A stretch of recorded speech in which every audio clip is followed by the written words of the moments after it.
Boom! What is up, you guys? Welcome back to another awesome video, another beautiful day here. Hope you guys are enjoying these tough times during quarantine. I know it's difficult for a lot of you, but I am doing my best to bring content to the channel to entertain everyone, and because, you know, why not? It's fun.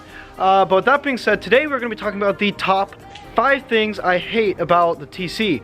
However, before we jump into that, I really want, and can't stress enough, and really want to comment, I love the TC. It is such an amazing car. I have very few complaints, and I really did have to work to build these, all except for one. There's actually one that I really wish was different, and you guys will see. But ultimately, I really had to come up and work really hard to create these complaints and things I didn't like about the car. But with that being said, I have to get this car out of the garage. That way we can start filming and yada yada. But that being said, let's get out of the garage in 3, 2, 1. Just like that, the car is now out of the garage and ready to film.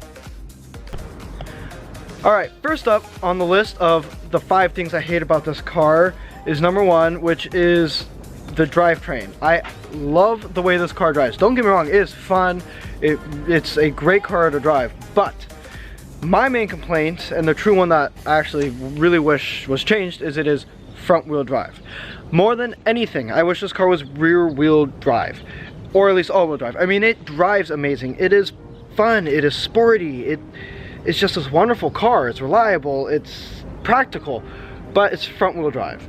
I can't take this thing to the, I mean, I track it, but it just is nowhere near as fun as a rear wheel drive car. I can't throw this car around and truly just go ham with it and just get all crazy on the track because it's front wheel drive.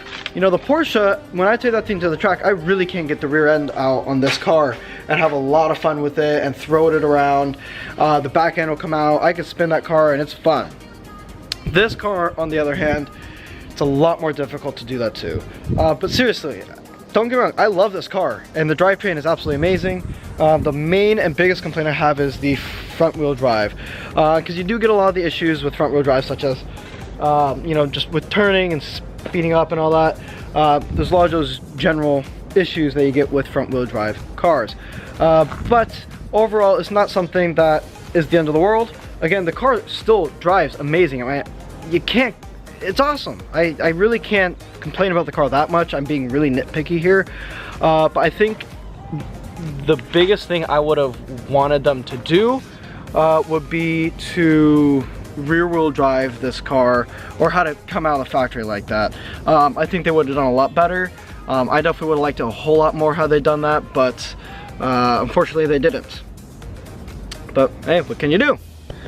Now on to item number 2, which is the powertrain, and not specifically the powertrain overall, but specific things about it. For example, this car, I think it weighs like 2,330 pounds, somewhere in there, and I mean, it handles great, it drives great, it is powerful to an extent. I mean, it stock out of the factory, the Gen 3 TC has 100, I think 180, 190 horsepower, which is, I mean, it's good, but it's not great. I mean, it gets the job done, and it's fun to drive, but it's nothing like, you know, some Ferrari, obviously, but I mean, it doesn't even compare to the Boxster. And do keep in mind, the Boxster is an 02. This car is a 2014, so this is new. The design is much newer. And so I think, and here's, if I were the engineers of this car, here's what I would have done, because it's not that whole lot much more money to do this, and I think it would have really benefited the car, the value, the brand, and just overall sales, is a turbocharged engine. This car is a naturally aspirated 2.5 liter engine, inline 4 with about 190 horsepower or so. So the capability, because of a turbocharged engine, is spectacular, and I think if they were smart, they would have done that with this. It definitely would have helped a lot more in terms of sales and just performance. I mean, don't get me wrong, what I've done to the car now, I'm at around 215 horsepower. It's kind of hard to say, but I've got air intakes, exhaust, upgraded engine parts, stuff like that. I'm working on getting some tuning and headers soon, but that's a little bit further down the road, especially due to COVID-19. But again, my biggest complaint with that is just they should have gone a turbocharged 4-cylinder instead of a standard 4-cylinder with only 190 horsepower. But now on to item number 3. And item number 3 is actually the interior of the car. For those of you who just watched my last video, and if you haven't already, go check it out, link below in the description. It's the 5 top upgrades to do to your car, or any car for that matter. And one of my top ones for that were interior upgrades. One of the biggest, the biggest complaints I have about this car is that it came with a kind of a cheap interior plastic that didn't look that good. Since then, I've upgraded the interior of my car, so it looks 1,000 times better. So I can't actually show you the original stock look, but trust me, it came with this cheap plastic, this cheap look. It looked really crappy. Scion are trying to accompany to the group that wants affordable cars that are reliable, that are fun and sporty, but not a whole lot of money. And so I think they did kind of cheap out on the interior, but it kind of makes sense given their target. And one of the other biggest things, so like what I've done to fix that issue is I've gone, again, as you guys will have seen in my other video, or if not, go check it out, carbon fiber interior parts that just really, you know, make the look a whole lot better. Just accent trim, stuff like that. So just, it really adds up. Oh, as well as the steering wheel wrap. So now it has these really cool looking wrap, the Alcantara wrap. So that is, seriously, I love the car, and the interior, it was actually okay. It wasn't that bad, but seeing how it is now, it made the car feel really dumpy. And I think they would have been better off having come up with something just a wee bit nicer and spending that small amount of extra money. Again, everything with this car, except for the drivetrain, was just a small amount of money that would have made a huge difference. Item number 4 is ride height. This car, I think, looks absolutely awesome. It's a cool style, cool sporty looking car, practical, reliable, you know, everything. The biggest complaint I had when I had this thing stock is the ride height was horrendous. It looked like a tank. I mean, this wheel gap here is probably easier to show here, was massive. I mean, it was almost 3 inches. So this part right here was almost up here.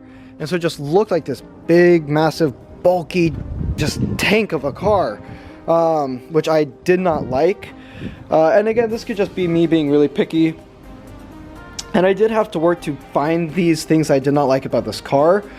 And the gap was horrendous. Now with my lowering springs, however, or coilovers, looks absolutely awesome. I mean, dropped down 2 inches, and it gave this unbelievably tight fitting, really sleek looking aspect of the car, and it just made it this sporty little thing, plus improved performance, handling, body roll, all that. So it really did make a difference. It's not something that was just cosmetic, it's a performance thing too. And well, the 5th and final thing that I hate about this car was the exhaust look. As you guys know, I'm a huge fan of exhaust, as you can tell from the Porsche, from this car.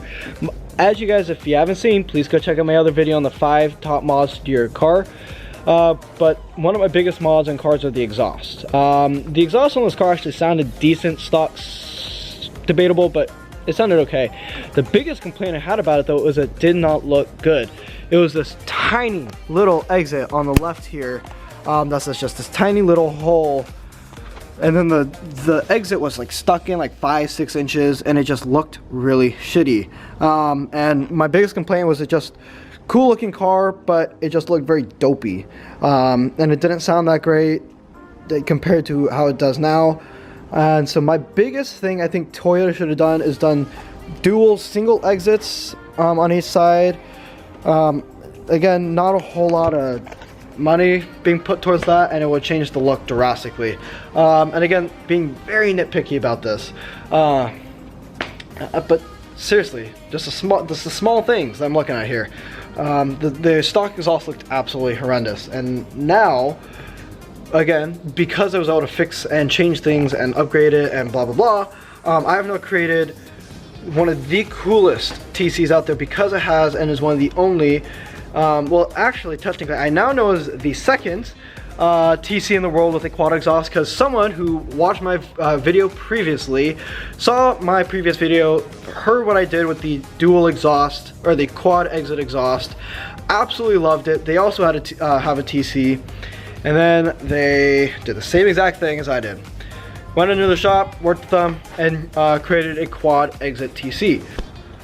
So that ultimately concludes kind of the details and stuff about the TC, the 5 things I hate about the TC. Again, being very nitpicky, I love this car. It is absolutely awesome. My complaints are truthfully very minimal.